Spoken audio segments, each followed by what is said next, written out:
Guys, welcome to my YouTube channel. मेरा नाम निधि है और आज हम डिस्कस करने वाले हैं डिमेंशिया के बारे में।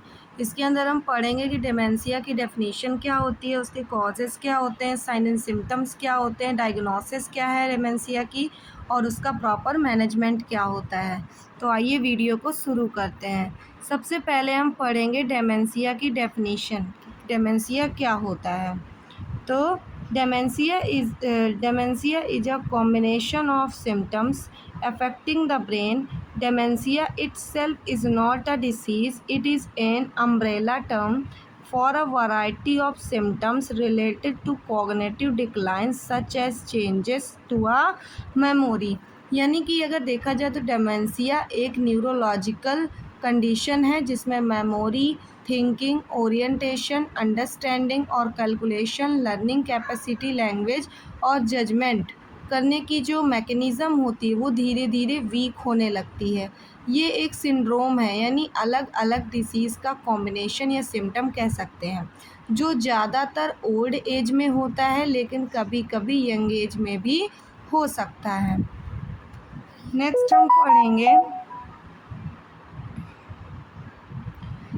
हम पढ़ेंगे types of dementia. There are 4 types of dementia. First is Alzheimer disease, second is vascular dementia, and third is Lewy body dementia, and fourth is frontotemporal dementia. तो सबसे पहले हम पढ़ेंगे अल्जाइमर डिसीज़ क्या होती है। Alzheimer disease is a chronic, progressive, neurodegenerative disorder of the brain that gradually destroy memory, thinking skills, behavior, and the ability to perform daily activities. It is most common cause of dementia in older adults. यानी कि Alzheimer एक progressive brain disorder है जिसमें दिमाग के nerve cells यानी neuron धीरे धीरे डैमेज होते हैं। इसमें पेशेंट की मेमोरी, थिंकिंग, लर्निंग और बिहेवियरल ग्रेजुअली वीक हो जाता है। ये सबसे कॉमन कॉज है डेमेंशिया का। अप्रॉक्स 60 to 70% केसेस इसके पाए जाते हैं। डेमेंशिया में से 60 to 70% चांसेस आपके अल्जाइमर डिसीज़ के होते हैं। इसके एग्जैक्ट मतलब कि अल्जाइमर का एग्जैक्ट कॉज भी क्लियर नहीं है, लेकिन कुछ मेन रीज़न होते हैं, जैसे कि एबनॉर्मल प्रोटीन डिपॉजिट हो जाता है जब ब्रेन में, या फिर कुछ जेनेटिक फैक्टर्स होते हैं, या फिर एज ग्रुप होते हैं, या फिर बहुत सारे अदर रिस्क फैक्टर हो सकते हैं जैसे कि diabetes, high blood pressure, cholesterol या हेड इंजरी, स्मोकिंग एक्सेट्रा। ये कुछ मेन टाइप्स होते हैं। नेक्स्ट हम पढ़ेंगे वेस्कुलर डेमेंशिया क्या होता है। Vascular dementia is a type of progressive cognitive impairment caused by reduced blood flow to the brain, often due to strokes, blood clots, or damage to blood vessels. It is the second most common cause of dementia after Alzheimer disease. Vascular dementia एक ऐसी dementia की type है जो brain के blood supply यानी circulation problem की वजह से होता है। मतलब जब ब्रेन को सही अमाउंट में ब्लड और ऑक्सीजन नहीं मिलता तो ब्रेन के सेल्स यानी न्यूरॉन डैमेज या डेड हो जाते हैं, जिससे मेमोरी और थिंकिंग पावर धीरे धीरे वीक हो जाती है। ये सेकंड मोस्ट कॉमन कॉज है डेमेंशिया का अल्जाइमर के बाद। इस वेस्कुलर डेमेंशिया ज़्यादातर स्ट्रोक या ब्लड वेसल्स डैमेज की वजह से होती हैं। मोस्टली इसमें जैसे इसके कॉजेस हो सकते हैं जैसे कि मल्टीपल मिनी स्ट्रोक या फिर क्रोनिक रिड्यूस ब्लड फ्लो, और जैसे हाई ब्लड प्रेशर है, डायबिटीज़ है, हाई कोलेस्ट्रॉल है, हार्ट डिसीज़ है, स्मोकिंग है, अल्कोहल है, ओबिसिटी या lake of exercise, old age. ये सारी प्रॉब्लम्स आपकी वेस्कुलर डेमेंशिया के अंदर आ जाती हैं। नेक्स्ट हम पढ़ेंगे Louie body dementia. Lewy body dementia is a progressive neurodegenerative disorder caused by abnormal deposit of protein called alpha-synuclein in the brain, known as Lewy body. It is the third most common causes of dementia after Alzheimer vascular dementia. Louis body dementia एक progressive brain disorder है जो memory, thinking, movement और behaviour को effect करता है। इसमें brain के neurons के अंदर एबनॉर्मल प्रोटीन डिपॉजिट या बनते हैं जो कि लुई बॉडी कहा जाता है। कौन सा protein? Mainly alpha synuclein protein. ठीक है, ये थर्ड मोस्ट कॉमन टाइप होता है डेमेंशिया का। इसके जो एग्जैक्ट कॉज क्लियर नहीं होते हैं, जैसे कि ब्रेन के अंदर ये जो आपका अल्फा साइन्यूक्लिनिन प्रोटीन होता है, इसका एबनॉर्मल डिपॉजिट होने लगता है नर्व सेल के बीच में। ठीक है, जो कि सिग्नल्स को ब्लॉक कर देता है। यह डिपॉजिट ब्रेन के मेमोरी यानी हिप्पोकैम्पस मूवमेंट या फिर बेसल गैंग्लिया और थिंकिंग एरियाज़ को डैमेज करता है। एज यानी 60 ईयर्स से जिसकी एज ज़्यादा होती है, या फिर पार्किंसन डिसीज़ किसी को पहले से रह चुकी है। ठीक है, या फिर किसी की फैमिली हिस्ट्री में रह चुका हो। ठीक है, इसके कुछ मेन लक्षण होते हैं, जैसे कि मेमोरी लॉस हो जाना, या पुअर कंसंट्रेशन और कन्फ्यूजन जैसी प्रॉब्लम्स एराइज हो जाना, या difficulty in planning decision making में दिक्कत हो जाना। नेक्स्ट हम पढ़ेंगे frontotemporal dementia. Frontotemporal dementia is a group of a progressive brain disorder caused by degeneration of the frontal and temporal lobe of the brain. Unlike Alzheimer, which mainly affect memory first, FTD usually affects personality, behavior, and language early in the disease. It is the common cause of dementia in people under 65 years. Early onset of dementia. ठीक है, frontotemporal dementia एक rare type of dementia है जो brain के frontal lobe यानी आगे के हिस्से और टेम्पोरल लोब यानी कान के पास का जो हिस्सा होता है उसको डैमेज कर देता है। यह area mainly personality, behavioural, emotions और लैंग्वेज कंट्रोल करते हैं। इसीलिए फ्रंटोटेम्पोरल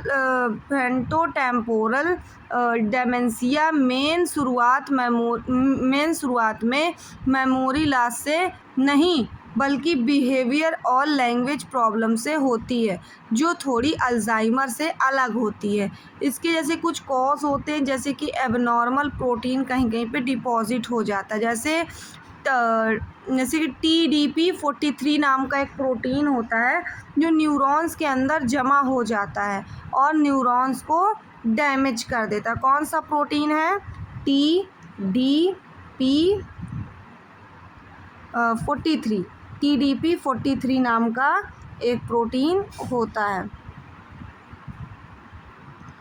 जैसे कि इसके कुछ जेनेटिकली कॉजेज़ होते हैं, जैसे कि 30 से 40% केसेस में फैमिली हिस्ट्री होती है, या मोस्टली 45 से 65 ईयर्स के एज ग्रुप में स्टार्ट होती है। अल्जाइमर से ज़्यादा यंग एज में भी हो सकती है।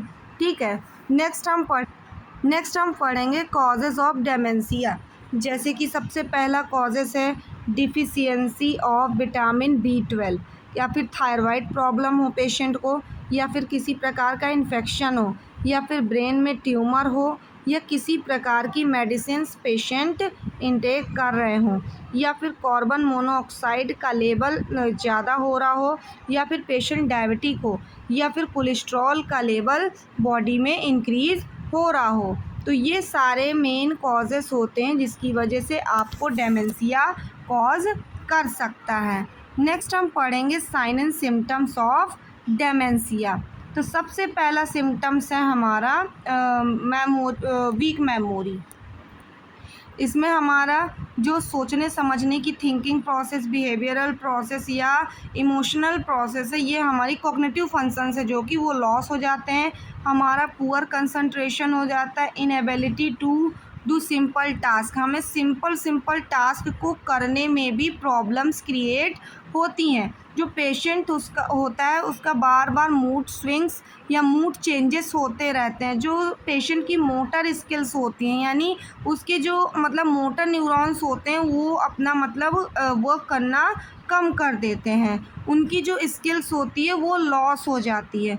नेक्स्ट हम इसको डायग्नोस कैसे कर सकते हैं। सबसे पहले हम पेशेंट की प्रॉपर हिस्ट्री लेंगे, जिसमें हम पेशेंट की पास्ट मेडिकल हिस्ट्री या फिर प्रेजेंट मेडिकल हिस्ट्री या पास्ट सर्जिकल हिस्ट्री या प्रेजेंट सर्जिकल हिस्ट्री, ये सारी चीज़ें हम कलेक्ट करेंगे। उसकी प्रॉपर मेंटल हिस्ट्री भी कलेक्ट करेंगे।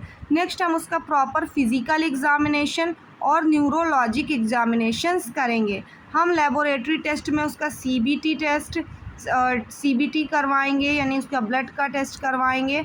नेक्स्ट हम उसको सीटी स्कैन, एमआरआई या पीईटी स्कैन करवाएंगे या ईसीजी करवाएंगे, ठीक है। इलेक्ट्रोकार्डियोग्राफ या फिर पिस्टन इलेक्ट्रॉन टेम्पोनोग्राफी, ठीक है, या फिर साइकोमेट्रिक टेस्टिंग भी करवाएंगे, या फिर उसका बॉडी का फंक्शनल असेसमेंट भी करवाकर हम डेमेंशिया को डिटेक्ट कर सकते हैं।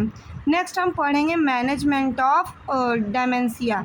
सबसे पहले हम मैनेजमेंट के अंदर हम जनरल प्रिंसिपल्स को पढ़ेंगे, यानी सबसे पहले हम बीमारी अर्ली डायग्नोसिस, यानी हम बीमारी को डायग्नोस करेंगे, उसके कॉजेज़ के अकॉर्डिंग हम उसको ट्रीटमेंट प्रोवाइड करेंगे।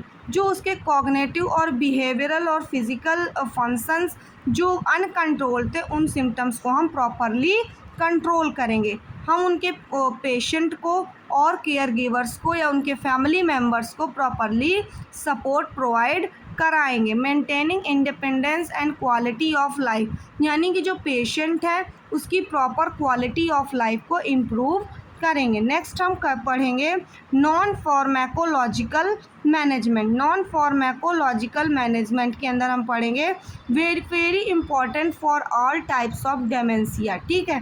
इसमें हम सबसे पहले हम कॉग्निटिव स्टिमुलेशन थेरेपी देंगे, जो कि आपके मेमोरी गेम्स या पजल्स या रियलिटी ओरिएंटेशन को ठीक करने में हेल्प करेगी। नेक्स्ट हम उसको ऑक्यूपेशनल थेरेपी प्रोवाइड करेंगे, जो कि उसको डेली एक्टिविटीज़ को परफॉर्म करने में हेल्प करेगी या उसको याद रखने में, जो उसके रोज़ के रूटीन है उनको याद करने में, रिमाइंडर करने में हेल्प करेगी। स्पीच और लैंग्वेज थेरेपी करेंगे, जो कि उसकी कम्युनिकेशन प्रॉब्लम को ट्रीट करेगी, जिसमें से आपकी फ्रंटल टेम्पोरल डिसीज़ या पीपीए शामिल है। इसमें आपकी फ़िज़िकल एक्टिविटीज़ शामिल होगी, जो कि आपके मूड को इम्प्रूव करेगी, आपके स्लीपिंग पैटर्न्स को मेंटेन करेगी और ब्रेन फंक्शंस को ठीक करेगी। नेक्स्ट हम पढ़ेंगे हेल्दी लाइफस्टाइल। हेल्दी लाइफस्टाइल के अंदर पेशेंट को हम बैलेंस डाइट देंगे, जिसमें उसके फ्रूट्स, प्रॉपर वेजिटेबल, फिश और नट्स होंगे।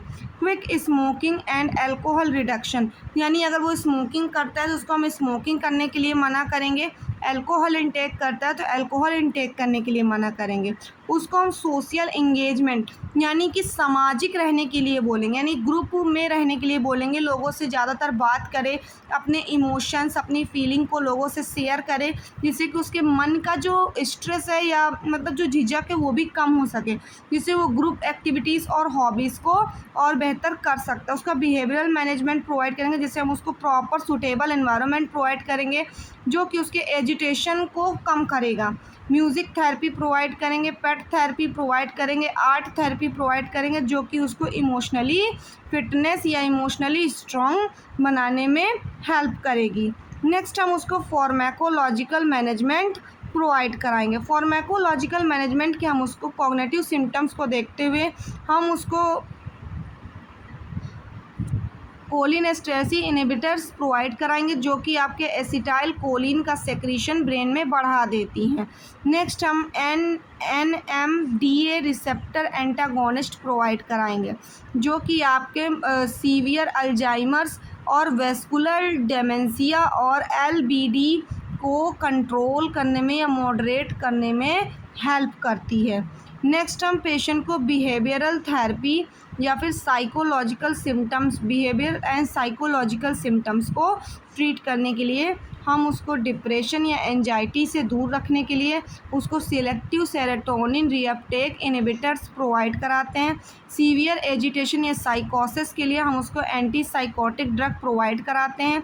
स्लीप प्रॉब्लम को रिलीज़ करने के लिए, मतलब ठीक करने के लिए हम उसको मेलाटोनिन मेलेटोनिन हम उसको प्रोवाइड करें, जिससे कि उसकी बॉडी में मेलेटोनिन का सेक्रीशन इंक्रीज हो जाए, पेशेंट का स्लीपिंग पैटर्न भी ठीक हो जाए। हम उसका specific management depending on causes के अकॉर्डिंग, जैसे इसको वैस्कुलर डेमेंशिया है तो उसका ब्लड प्रेशर हम कंट्रोल करेंगे, डायबिटीज़ कंट्रोल करेंगे, कोलेस्ट्रॉल कंट्रोल करेंगे और उसका एंटी प्लेटलेट्स भी कंट्रोल करने की कोशिश करेंगे। उसकी प्लेटलेट्स की कमी है उनको भी कंट्रोल करने की कोशिश करेंगे। अगर उसको लुई बॉडी डेमेंशिया है तो हम उसको टिपिकल एंटीसाइकोटिक ड्रग्स को अवॉइड करने के लिए बोलेंगे। और अगर उसको फ्रंटोटेम्पोरल डेमेंशिया है तो हम उसको सिलेक्टिव सेरोटोनिन रीअपिटेक इनहिबिटर्स को प्रोवाइड करेंगे और स्पीच थेरेपी फॉर लैंग्वेज के लिए हम उसको प्रोवाइड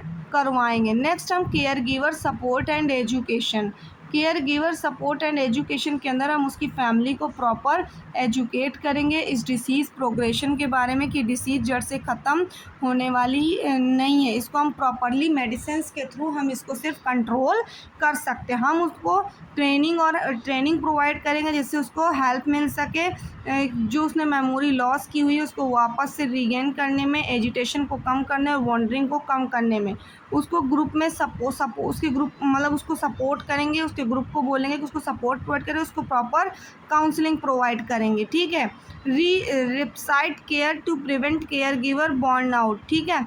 हम केयर गिवर को भी समझाएंगे कि प्रॉपरली वो पेशेंट का ध्यान रखे और उसको प्रॉपर केयर प्रोवाइड करें। लीगल एंड फाइनेंशियल प्लानिंग करने के लिए बोलेंगे, जो कि उसकी power of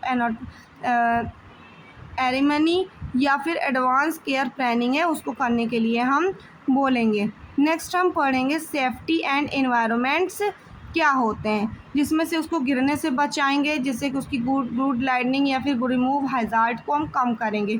supervised wandering prevention हम उसको प्रोवाइड कराएंगे, जिसमें उसके अलार्म्स या फिर सेफ लॉक्स करेंगे। लेबलाइज रूम करेंगे, कैलेंडर लगाएंगे, क्लॉक फॉर ओरिएंटेशन के लिए हम यूज़ करेंगे। न्यूट्रिशनल सपोर्ट प्रोवाइड करेंगे, प्रॉपर हाइड्रेशन प्रोवाइड करेंगे और end of life care planning हम उसको प्रोवाइड करेंगे, जिससे कि उसकी लाइफ बेहतर हो सके और उसकी लाइफ अच्छी हो सके। आज की वीडियो में बस इतना ही। आज हमने इस टॉपिक को कम्प्लीटली ख़त्म किया। अगर आप इसके टाइप्स को और डिटेल में पढ़ना चाहते हैं तो आप इस चैनल को लाइक करें, सब्सक्राइब करें और बेल आइकन को प्रेस करें और नेक्स्ट वीडियो पे जाकर टाइप्स ऑफ डेमेंशिया जैसे कि Alzheimer disease, vascular dementia, Louis body dementia और फ्रंटोटेम्पोरल डेमेंशिया की वीडियोस पड़ी हुई हैं, तो आप उधर पे जाकर रिवीजन कर सकते हैं। Thank you.